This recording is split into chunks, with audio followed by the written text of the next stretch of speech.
toute ma vie. La parole de Dieu est venue pour me sauver.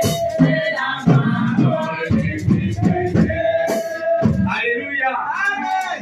Alléluia. Amen. Et sors dans la joie ce matin. Amen. Parce que la parole que tu vas recevoir vient changer les protocoles de ta vie. Amen. La parole que tu vas recevoir vient renouveler ton intelligence et ta sagesse. Amen. Parce que le monde attend avec un ardent désir la révélation des fils de Dieu. Amen. Et cette révélation doit se poser sur toi ce matin. Afin que lorsque tu vas avancer, que tu sois une lumière. Amen.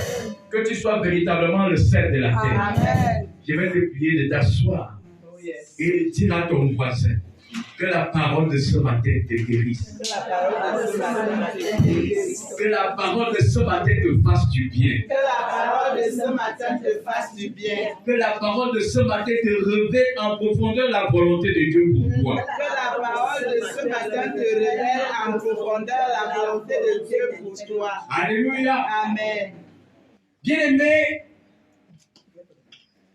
nous sommes en train de vivre le temps dernier. Alléluia. Selon que la parole de Dieu nous l'indique. Mais je voudrais vous dire qu'avant que ce temps n'arrive à leur terme, il y a encore beaucoup de choses qui vont se produire. Particulièrement pour les fils de Dieu. Particulièrement pour tous ceux qui sont appelés à entrer dans la gloire de l'Éternel. Amen. Alléluia. Lorsque j'ai parcouru les Saintes Écritures, je me suis rendu compte que tout ce que Dieu a élevé et tous ceux qui ont manifesté une foi agissante sont passés par des choses terribles et horribles. Amen. C'est pour cette raison que j'ai intitulé le message de ce jour « Adorer Dieu en esprit et en vérité, c'est sortir de la déstabilisation et entrer dans la stabilité. » Amen. Alléluia. Sortir de la déstabilisation. Pourquoi sortir de la déstabilisation? Bien aimé, nous vivons dans un monde cruel. Nous vivons dans un monde violent. Nous vivons dans un monde où les sentiments d'amour ont été détruits. Alléluia. C'est ainsi que nous sommes déstabilisés par les épreuves que nous subissons tous les jours, par les afflictions que nous rencontrons tous les jours. Alléluia. Et tout ceci sont faits par l'homme. Alléluia. C'est l'homme qui te fait perdre la paix. C'est l'homme qui ôte ta joie. C'est l'homme qui complote contre toi. C'est pour cette raison que je parle de déstabilisation. Amen. Le monde te déstabilise et Dieu te stabilise. Amen. Amen. Dieu t'amène à la stabilité. Mais seulement la véritable adoration de Dieu, c'est lorsqu'on est déstabilisé. Yes. Alléluia. Lorsqu'on a perdu toutes les forces, parce que la déstabilisation nous amène à perdre toutes les forces. Amen. Alors, on nous dit,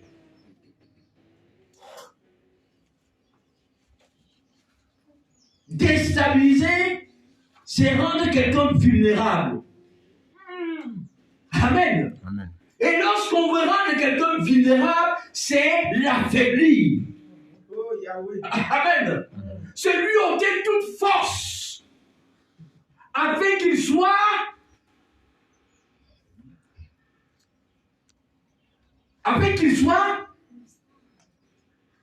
assujetti à ton pouvoir et à ton autorité. Amen. Déstabiliser, c'est offenser une personne. Déstabiliser, c'est blesser une personne. Déstabiliser, c'est troubler une personne. Déstabiliser, c'est détruire. En un mot. Amen.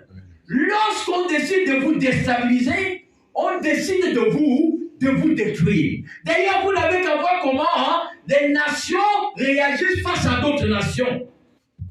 Amen. La Libye était hier un pays prospère, un pays envié, un pays désiré par tout le monde. Alors, un groupe de personnes est allé s'asseoir et ils ont décidé de déstabiliser cette nation. Et aujourd'hui, il n'y a plus de paix dans cette nation. Elle est complètement détruite parce qu'on l'a déstabilisée. Amen. C'est ainsi que nous sommes aussi déstabilisés par des sorciers, par des personnes méchantes, par des personnes remplies de haine. Alléluia. Qui ne veulent pas vous voir avancer, qui ne veulent pas vous voir évoluer. D'ailleurs, je vais vous rappeler que tous ceux qui sont dans l'église du Seigneur aujourd'hui, c'est parce qu'ils sont venus chercher la stabilité. C'est parce qu'ils sont venus étant déstabilisés par une situation, par un problème. Moi, je sais comment je suis entré dans l'église du Seigneur. J'étais totalement dévasté. J'étais déstabilisé. Je n'avais plus de repères. Je n'avais plus de paix. Je n'avais plus de joie. Mon lit, mes oreillers étaient chaque nuit mouillés de mes larmes. Alléluia. Parce que c'était la peine au-dedans de moi. Quand je voyais ce que l'homme me faisait subir. Alléluia. J'étais embêté. J'étais gêné. J'étais éprouvé. Amen. Amen. Et qu'est-ce que la stabilité? La stabilité, c'est être invulnérable. Premièrement. Alléluia. Les attaques ne vont pas cesser. Mais lorsqu'elles continueront, tu seras invulnérable. Amen. L'homme de Dieu a dit quelque chose pendant le son. Il a dit, lorsqu'un char passe et que quelqu'un a un pistolet et qu'il tire sur le char, est-ce qu'il atteint les occupants du char? Mais on entend le bruit de la détonation de son pistolet. Alléluia. Alors, lorsque tu entres dans la stabilité du Seigneur, ils vont tirer, on entendra la détonation, mais tu ne seras plus jamais atteint. Alléluia. Tu ne seras plus jamais atteint, car Dieu te donne la stabilité. Un homme stable est quelqu'un de fort et de résistant. Face aux épreuves, face à l'adversité, face à la confusion, face à ses ennemis, il est stable. Amen. Alléluia. Amen. Vous allez m'excuser avec le micro ce matin. J'ai une voix qui porte. Amen. Amen. Un homme stable est quelqu'un d'affermi. Yes. Alléluia. C'est quelqu'un d'affermi. Amen. Et qu'est-ce qu'une personne affermie? Alléluia. Une personne affermie est une personne stable. Alléluia. Il a une certaine stabilité émotionnelle, une certaine stabilité spirituelle. Amen. Amen. Face aux situations, il ne réagit plus avec émotion. Amen. Amen. Vous savez, ce qui détruit plus l'homme, c'est les émotions qu'il dégage face aux difficultés qu'il rencontre. Amen. Amen. C'est les émotions. Nous devons être des personnes stables, calmes, tranquilles, affermies, fortifiées. Lorsque les épreuves vont subvenir, lorsque l'ennemi va se soulever, lorsque l'adversité sera en face de vous. Amen. Amen.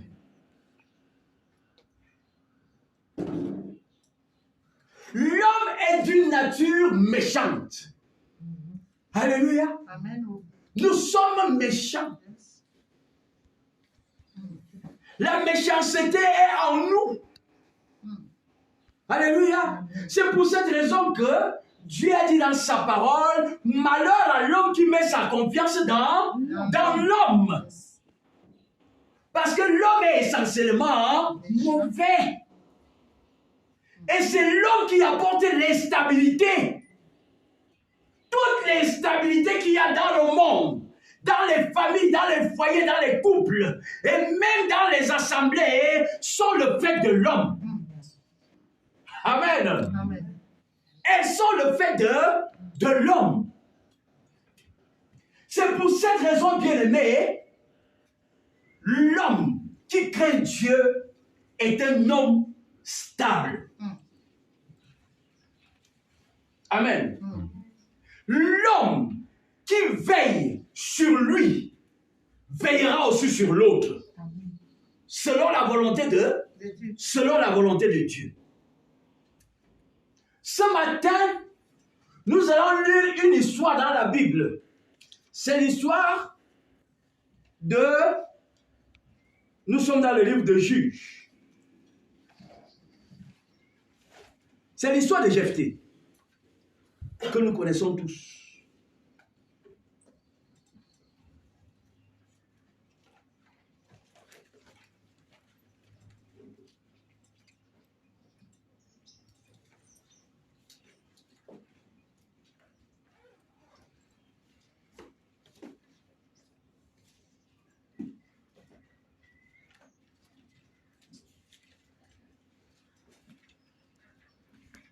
Juge au chapitre 11, à partir de son premier verset. Nous allons lire du verset 1er jusqu'au verset 3.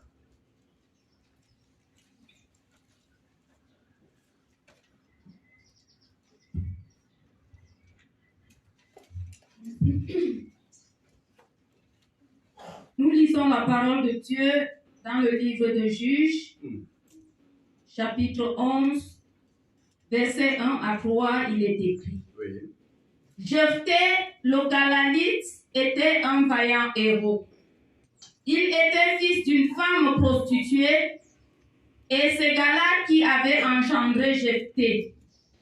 La femme de Galad lui enfanta des fils qui, devenus grands, chassèrent Jephthé et lui dit: tu n'hériteras pas dans la maison de notre père, car tu es fils d'une autre femme.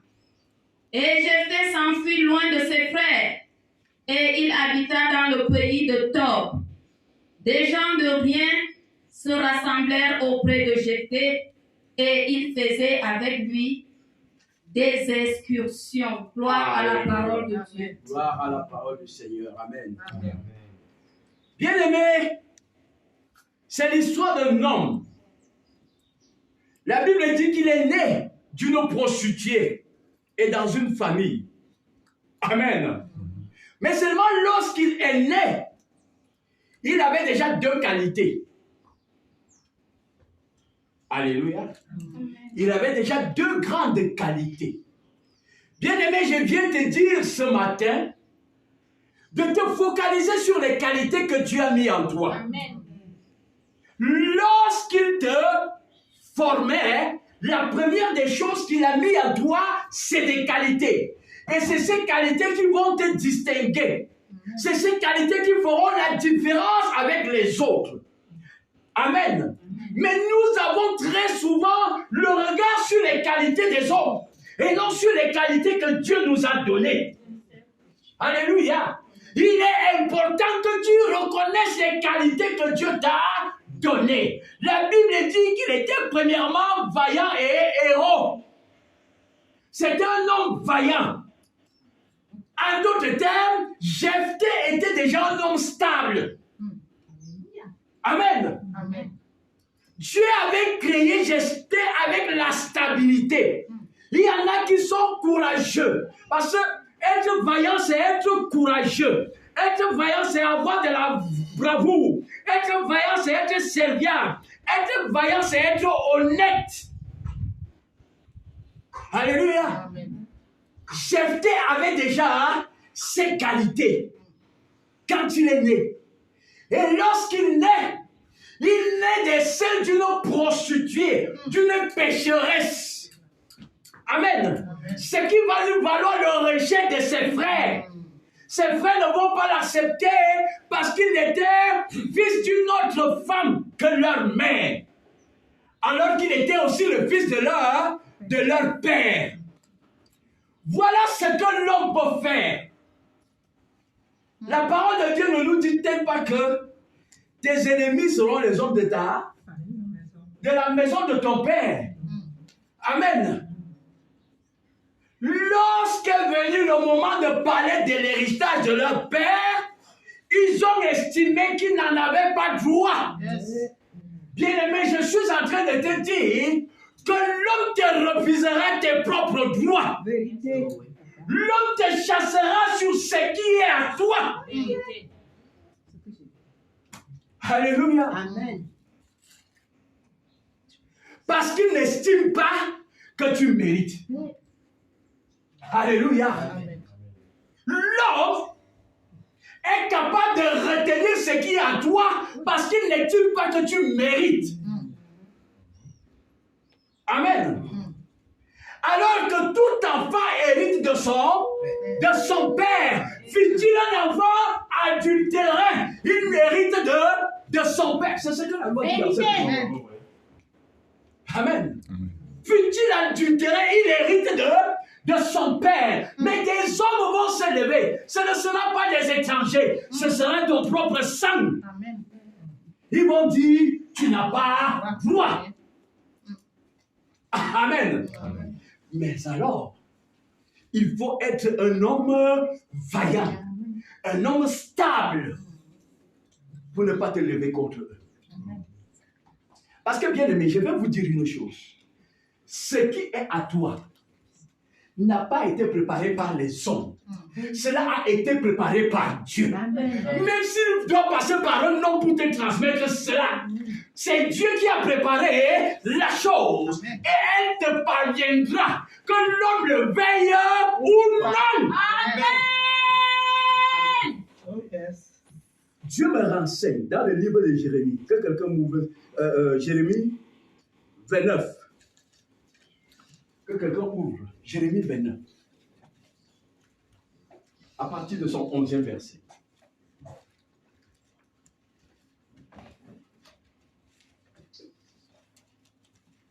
Mm. 29, à partir de son 11e verset. Que nous dit la parole de Dieu? Car je connais les projets que j'ai formés sur vous. Car je connais les projets que j'ai formés sur vous. Qui forme les projets? Dieu. Est-ce que c'est l'homme? Non. Pourquoi tu as peur de l'homme? Mm. Pourquoi tu paniques devant l'homme? Amen. Laisse l'homme parler. Yes. Laisse l'homme arracher. Laisse l'homme avoir l'impression qu'il te malmène. Mais sache une chose, c'est Dieu qui a formé le projet sur toi. Amen. Ce n'est pas l'homme, ce n'est pas l'humain qui forme les projets sur nous, mais c'est Dieu. Amen. Oui. Dit l'Éternel, Ah, projet de paix et non de malheur. projet de paix et non de malheur. Yes. Pour Dieu, si tu es avec lui, il te fera vivre en paix. Yes. Mais si tu t'attaches à l'homme, tu iras de malheur en malheur, de pleurs en pleurs, de gémissement en gémissement, d'humiliation en humiliation. Parce que lorsque tu ne fais pas la volonté de l'homme, il va te faire payer le prix. Et le plus fort, Amen. parce que tu ne fais pas ce qu'il veut. Hey. Yes. Alléluia. Amen. Mais ce que nous oublions, lorsque l'homme parle, ce que nous devons rechercher, est-ce que ce que l'homme nous dit est conforme à la volonté de Dieu? Amen. Alléluia. Amen. Je t'obéirai si ce que tu me dis est conforme à la volonté de Dieu. Oh, yes. Parce que c'est Dieu qui forme les projets sur moi. Amen. Il peut passer par toi pour un projet de ma vie. Oh. Je suis d'accord. Amen. Mais est-ce que ce que tu me dis est de la volonté de Dieu? Yes. Oh, oui. Oui. Afin de vous donner un avenir et de Afin de vous l'espérance. donner un avenir et de l'espérance. Yes. Bien aimé, l'avenir de Jephthé n'était pas entre les mains de ses frères. Yes. L'espérance de Jephthé n'était pas entre les mains de ses frères. Yes. Je suis en train de te dire que ton avenir ne dépend pas de l'homme. Amen. Yes. Si du moins cet homme-là n'est pas mandaté par Dieu. Mm. Parce que s'il est mandaté par Dieu, il fera ce que Dieu Lui donnera. Amen. il fera ce que Dieu a mandaté de faire dans ta vie. Amen. Alléluia. Vous vous souvenez de l'histoire de la veuve de Sarepta? Mm. Amen. Amen. Qu'est-ce que Dieu dit à son serviteur, à Élie? C'est Élisée? Oui. J'ai souvent cette confusion-là dans ma tête. Amen. Il dit à Élisée, à Élie, il dit à Élie, va à Sérepta. J'ai ordonné à une veuve de te nourrir. Va à Sérepta. J'ai ordonné à une veuve de te nourrir. Élie est allé à Sérepta. Il est arrivé dans la maison de la veuve. Il a dit, j'ai soif. La veuve lui a donné de l'eau. Après la soif, il a dit, j'ai faim. La femme lui a dit, la veuve lui a dit, il ne me reste qu'un peu de farine et un peu d'huile pour faire un gâteau et manger avec mon fils. Et après cela, nous allons mourir. Alléluia. Mais Élie va lui dire, fais d'abord un gâteau pour moi. Pourquoi la femme a obéi? Alléluia. Pourquoi la femme a obéi? Il y avait un ordre. Et cet ordre-là, Dieu le lui a donné dans son cœur. Yes. C'est dans son cœur que Dieu a donné l'ordre. C'est pour cette raison qu'on n'a pas à discuter. Bien, on ne discute pas les ordres de Dieu. Ça ne se discute pas. La femme s'est mise à l'œuvre et elle a fait ce que Dieu a dit. Lorsque Dieu a ordonné quelque chose, bien aimé, il parle dans ton cœur. Il parle dans ton cœur. Lorsque ton frère ou ta soeur viendra te dire cette chose, c'est dans ton cœur que Dieu va parler. Et tu vas obéir. Amen. Tu vas obéir. Parce que Dieu a parlé dans ton cœur. Dieu n'est pas descendu dans la maison de la veuve, mais a parlé dans le cœur de la veuve. C'est pour cette raison qu'elle n'a pas régimbé. Si ce n'était pas Dieu, elle sortait avec les gourdins et les maquettes pour dire, Élie, sors de chez moi. Yes. Sors de chez moi. Je ne peux pas te dire qu'il me reste un peu de farine, un peu d'huile, et tu me demandes de te faire un gâteau. Alléluia. Mais parce que Dieu a parlé dans son cœur, elle a obéi. Amen. Elle a obéi. Bien-aimé, je suis venu te dire en ce qui te concerne.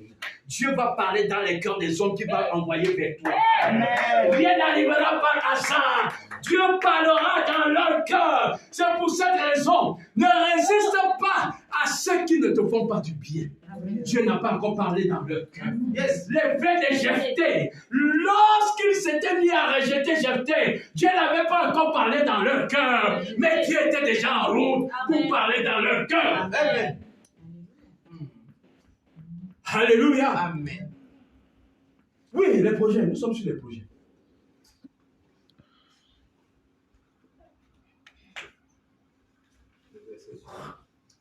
Vous m'invoquerez et vous partirez. Vous m'invoquerez et vous partirez, oui. Vous me prierez et je vous exaucerai. Vous me prierez et je vous exaucerai. Qui parle? Dieu. Il dit qu'on va prier qui? Lui. Amen. Bien aimé, je voudrais vous donner une confusion qu'il y a dans l'église aujourd'hui. Il y a des hommes de Dieu qui se font passer pour Dieu. Ils veulent qu'on les adore comme on adore Dieu. Ils veulent qu'on les craigne comme on craint Dieu. Je vois même d'autres sont prosternés pour parler. Alléluia. Et ils parlent à distance. Alléluia. Excusez-moi. Je vois que c'est Dieu qui mérite tous les honneurs. Amen. Moi, je ne permettrai et je n'accepterai jamais que vous me donnez les honneurs de Dieu. Amen. Parce que je ne suis pas Dieu. D'ailleurs, mon nom, il est très simple. Homme de Dieu. Amen. Alléluia. Amen. Je suis homme de Dieu. Alléluia. Et dans homme, il y a ma nature. Dans homme, il y a mon caractère. Tu vas venir te procéder devant quoi? Ma nature et mon caractère. Parce que je suis de Dieu. Alléluia. Amen. Parce que je suis de Dieu. Je suis un homme et je suis de Dieu. Je ne suis qu'un messager qui montre la direction. Amen. Si tu suis cette direction, tu verras la lumière. Amen. Tu vas rencontrer celui qui t'a créé. Amen. Et il accomplira dans ta vie ses promesses. Amen. Alléluia. Amen. Oui. Vous me chercherez et vous me trouverez. Vous me chercherez. En réalité, vous n'êtes pas ici pour me chercher. Yes. Vous êtes ici pour chercher Dieu. Amen. Celui qui vient ici parce qu'il cherche papa et quand tu as raté. Amen. Il n'est qu'un messager de Dieu. Oh, ouais. Et si tu veux chercher Dieu, il peut t'aider à le trouver. Amen. Voilà ce qu'il peut faire. T'aider à le trouver. Révélation. Tu peux même le trouver dans la dimension que lui ne l'a pas encore trouvé. Yes. Ah oui. Alléluia. Pendant que tu le cherches, il peut se révéler à toi plus qu'il se révèle à moi. Oh, ouais. Ce n'est pas parce que je suis homme de... Il fera aussi de toi homme de Dieu. Vérité. Oh, Seigneur Jésus, merci. C'est pour cette raison que tu es ici pour chercher qui? Dieu. Ton regard doit être focalisé sur quoi? Sur Dieu. Amen. Mais tout en étant fidèle, soumis à l'autorité qu'il a vue sur l'homme de Dieu. Amen. Alléluia. Amen. Tout en examinant aussi ce que l'homme de Dieu te... Yes. Oh. C'est très important, bien aimé. Parce que si on va dans l'Ancien Testament, vous verrez comment les serviteurs de Dieu ont égaré le peuple de Dieu et ont attisé la colère de Dieu. Oh, oui. Alléluia. Amen. Oui. Et vous me chercherez, si vous me cherchez de tout votre cœur, Ah. je me laisserai trouver par vous, dit l'Éternel. Cherchez de tout votre cœur. Je me laisserai trouver. Amen. Moi, tu m'as déjà trouvé, mais maintenant trouve Dieu. Oh, yes. Je suis avec toi tous les jours. Alléluia. Mais maintenant, trouve Dieu. Ne te focalise pas sur moi. Je ne suis pas Dieu. Et je ne vais pas m'identifier à Dieu.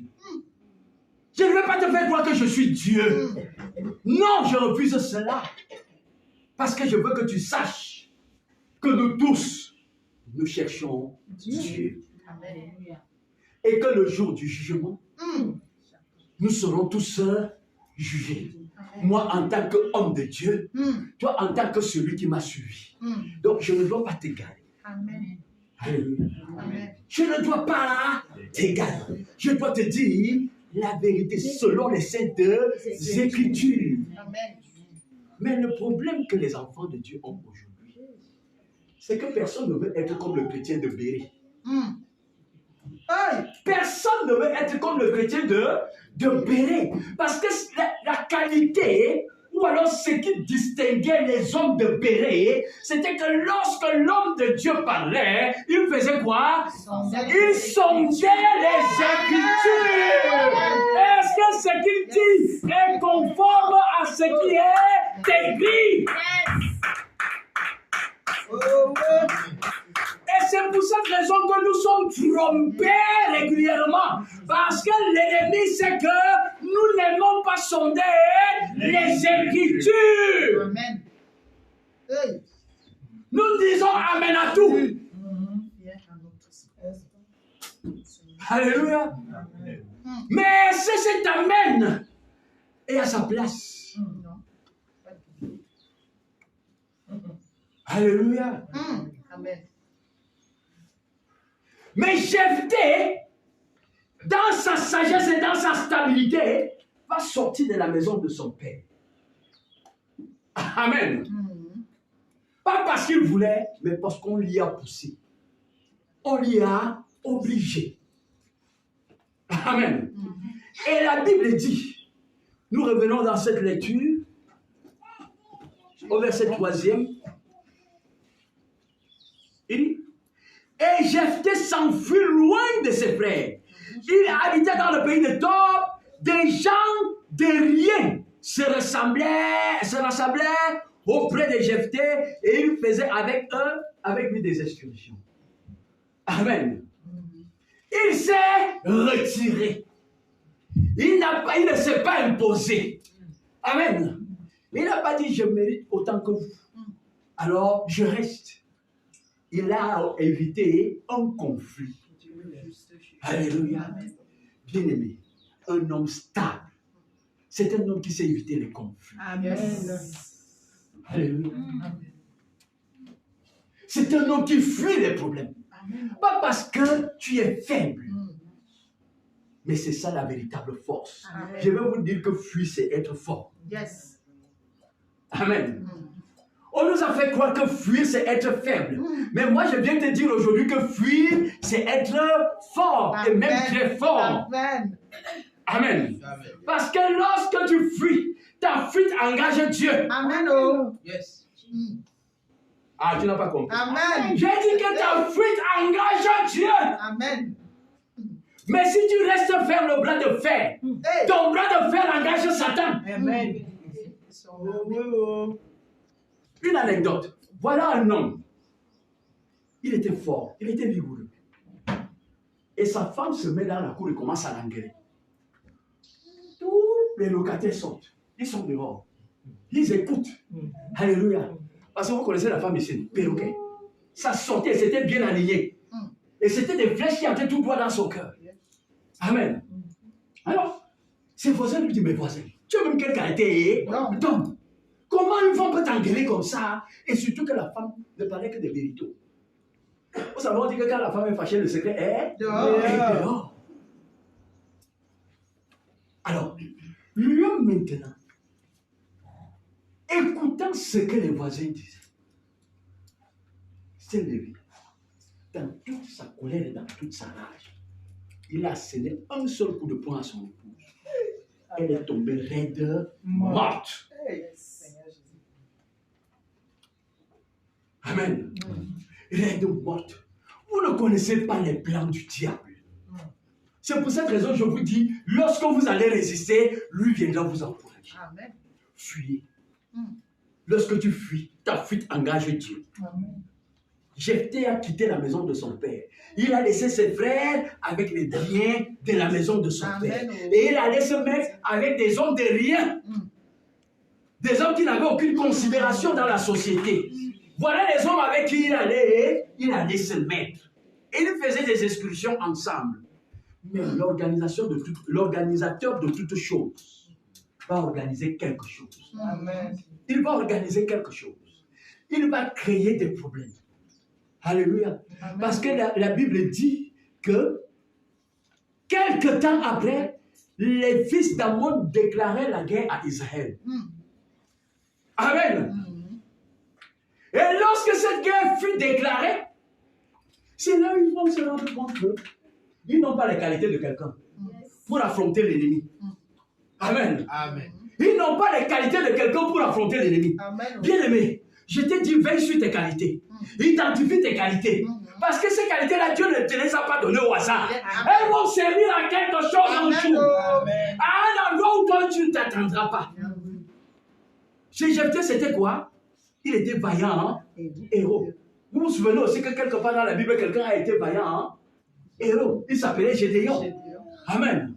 Et il avait une force. Mais il ne savait pas à quoi cette force allait servir. Bien aimé, même la taille que tu as là, Dieu ne t'a pas donné cette taille par hasard. Amen. Il t'a donné cette taille pour qu'elle serve à quelque chose. Amen.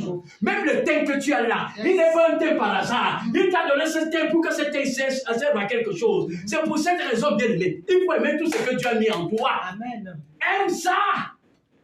Amen. Alléluia. Ce n'est pas le fait du hasard.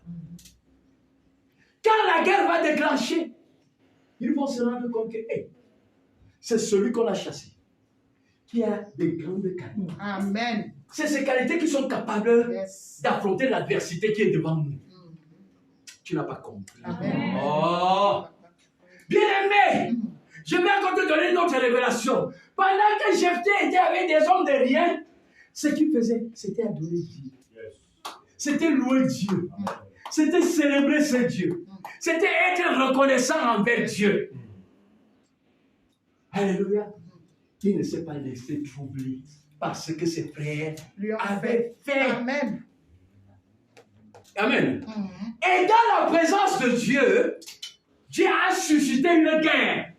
Tu n'as pas compris. J'ai dit Dieu a suscité une guerre. Parce que c'est dans cette guerre qu'il allait rétablir Jephthé. Amen.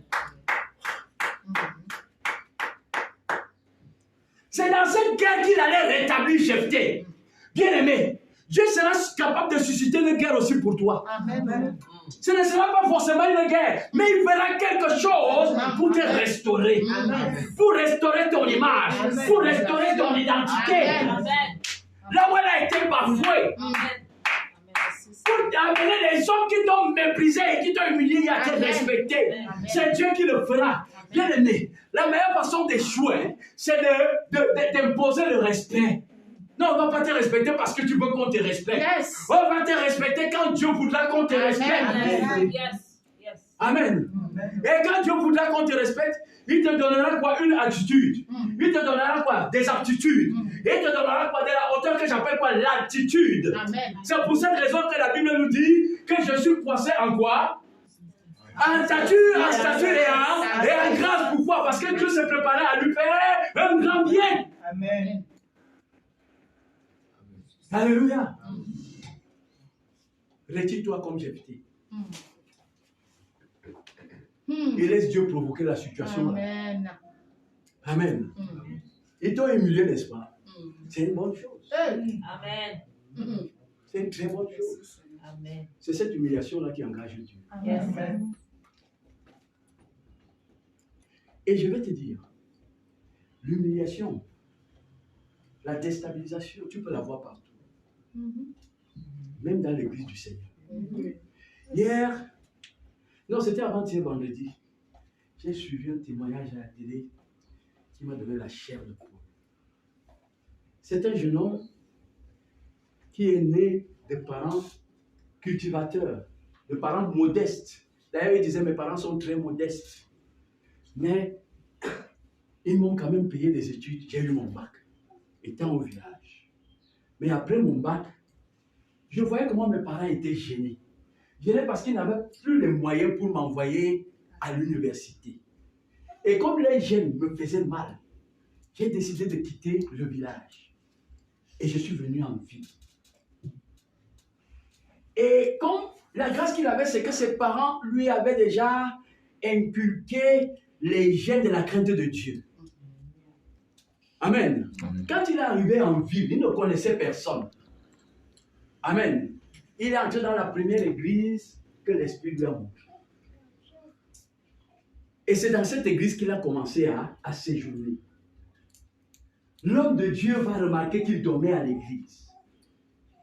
Et il va l'appeler un jour pour lui dire, mon fils, qu'est-ce qu'il y a? Pourquoi tu dors ici? Tu n'as pas un logement? Il va lui dire, je n'ai pas de logement, je sors du village. Mes parents sont très modestes. Ils ont réussi à me payer les frais scolaires et j'ai pu avoir mon bac. Et comme ils ne pouvaient plus continuer à me scolariser, j'ai décidé de venir me chercher en ville. Alléluia.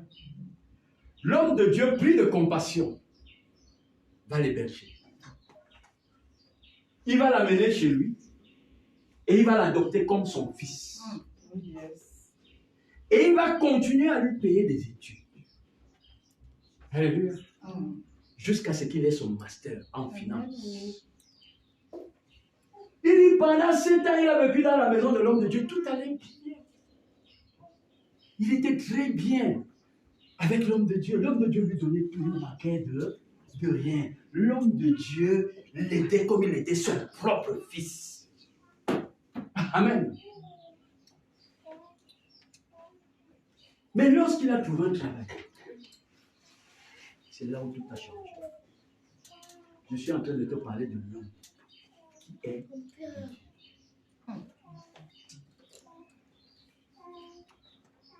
Il a trouvé un travail dans une banque comme conseiller en clientèle. Alléluia. Et c'est là où il a commencé à remarquer que son père adoptif et son père spirituel n'avaient plus le même amour envers lui. Il devenait distant, il ne ratait pas une occasion pour l'humilier, que ce soit l'église, que ce soit la maison. Alors, gêné de cette situation, il va décider de déménager. Mais avant de déménager, il va chercher plusieurs fois à rencontrer son père pour lui poser la question, papa, qu'est-ce qu'il y a? Je ne comprends pas, quel est le problème? Peut-être que j'ai fait quelque chose de manière inconsciente qui te met dans l'état où tu es désormais envers moi. Alléluia. Mais cet homme l'a esquivé et n'a pas voulu le recevoir. Alors, l'atmosphère n'étant plus vivable, il va décider de déménager. Il va aller louer un appartement où il va habiter. Et dans son lieu de travail, on va lancer un concours pour recruter des comptables, puisque c'est ce qu'il avait fait dans la finance. Amen. Et on a donné la chance aux employés de la structure de postuler. Il dit qu'ils étaient deux candidats. Un candidat externe et lui qui était le candidat interne. Alors, dans les formulaires de renseignements qu'on leur avait donnés, on leur a demandé la personne à contacter. Amen. Vous savez, les banquiers, lorsqu'ils veulent vous recruter, ils font d'abord ce qu'on appelle l'enquête de moralité. Enquête de moralité. On fait une enquête de moralité. Alléluia. Alors, pour lui, ses parents sont au village. Il n'y a pas de réseau, ils n'ont pas de téléphone. Il se dit, son père spirituel est là. Il appelle d'ailleurs son mentor. C'est son numéro de téléphone qu'il va mettre. Amen. Alors, le jour du concours, il va passer l'examen. Et quand les résultats vont sortir, c'est la personne externe à l'entreprise qui sera retenue. Amen.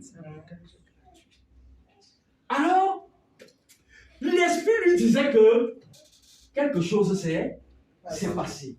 Connaissant ses qualités et connaissant le travail qu'il avait fait pendant l'examen. Alors, il va approcher un de ses collègues qui faisait partie des examinateurs. Il lui dit, mais qu'est-ce qui s'est passé? Il lui dit, non, tu as bien travaillé. Tu as très bien travaillé. Mais ce qui t'a coulé, c'est la personne qu'on a contactée, que tu as demandé qu'on contacte. C'est lui qui t'a coulé. Son mentor, son pasteur, son père spirituel. Amen. Lui n'a pas directement cru à ce que son collègue lui a dit. Il est allé voir la secrétaire du directeur général. La secrétaire du directeur général lui a répété la même chose.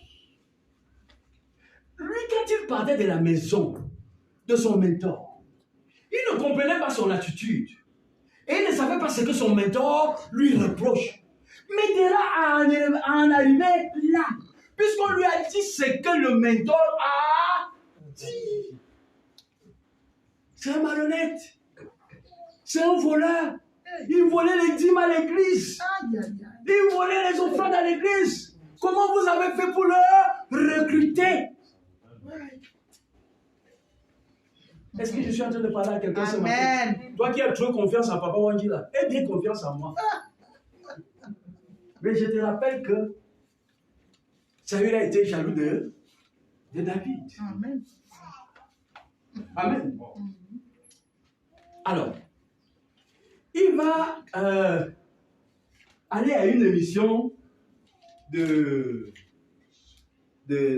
comment vous appelez ça? Une émission de réalité, de fiction réalité, c'est comme ça qu'on appelle ça.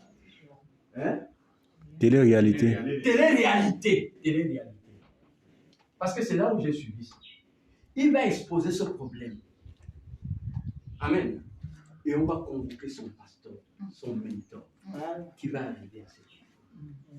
La première des choses, c'est que lorsque l'homme est arrivé, il a été sidéré de voir son fils assis. Amen. Il appelait par son nom. Et lui répondait, papa. Qu'est-ce que tu fais ici? C'est le journaliste de l'émission qui lui dit, non, calmez-vous. Il aura le temps de vous expliquer ce qu'il est venu faire là. Et au moment où on a donné la parole à l'homme, il a narré l'histoire à son père spirituel. Son père spirituel va entrer dans une colère. Lorsqu'il va découvrir qu'il l'a appris par son collègue. Il dit, de quelle colère? Tu es sûr qu'il t'a dit la vérité? Tu es sûr que c'est ton collègue qui t'a dit ça et qui d'autre t'a dit ça? Qui d'autre? Lui, il a insisté sur qui d'autre t'a dit ça? Et le journaliste aussi insistait pour demander à ce fils spirituel qui d'autre t'a dit ça? Il lui dit, selon la parole de Dieu, est-ce que tu as eu 2 ou 3 témoins? Il lui dit, en dehors de mon collègue, la secrétaire du directeur général m'a aussi dit la même chose. C'est comme ça que l'agitation de son mentor s'est arrêtée. Il a baissé la tête. Quand il a baissé la tête, le journaliste a remarqué. Et il lui a posé la question. Homme de Dieu,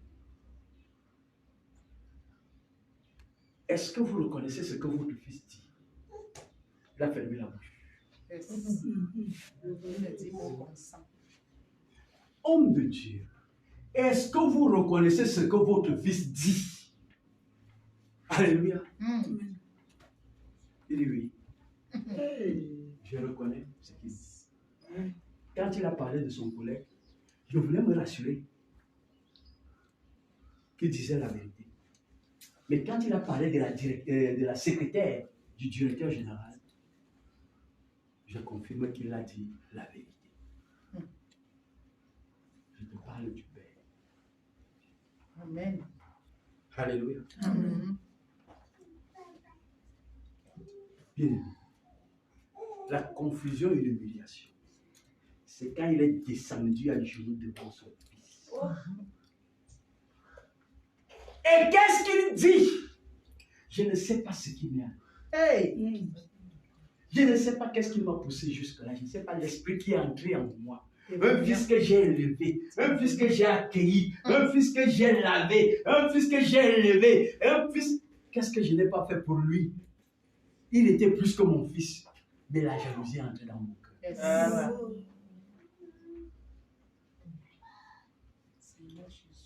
Je l'ai fait à cause de la jalousie. Et il appelle son fils par son nom. Son fils répond, Papa. Il dit, pardonne-moi. Il dit, Papa, je te pardonne. Alléluia. Amen. Il dit, Papa, je te pardonne. C'est pour cette raison que j'ai commencé à vous dire dès le départ. Dieu peut susciter un homme pour venir en aide. Et l'homme se rétracte. Alléluia. Amen. Il se rétracte pour ne pas faire la volonté de Dieu et faire sa propre volonté. Mais Dieu, au jour convenable, va tout révéler. Amen.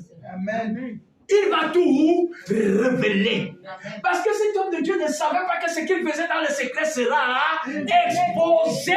C'est pour cette raison, bien aimé, je vous dis, n'ayez confiance qu'en Dieu et en Dieu seul. Amen. Que le Seigneur vous bénisse. Amen. C'est le temps qui fait le faux.